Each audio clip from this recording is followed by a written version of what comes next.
Darren with Audio Designs and Custom Graphics in Jacksonville, Florida, working on a 2016 Duramax 2500.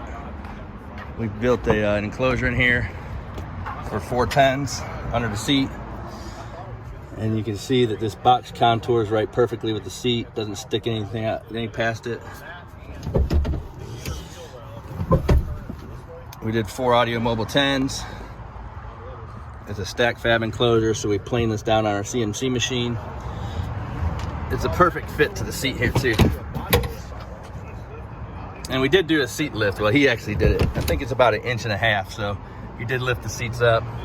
We added a 3,000 watt audio dynamics amplifier on it with a little bass knob. But this thing beats its ass off. I don't typically play it just because the microphones on these phones don't pick up, so it doesn't sound anything like it. So, but there's about 0.4 cubic feet per sub, 1.6 total in this enclosure. And this is probably the loudest setup I've done that's under seat, so we've done a ton of them. But this thing's retarded. Plays really deep too.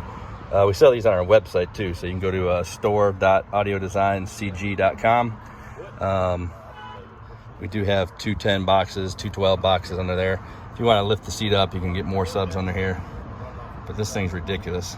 So if you're looking for a lot of bass underneath the seat without, you know, doing a blow through or something in the back, this is a pretty cool box. So, but check us out online, store.audiodesigncg.com.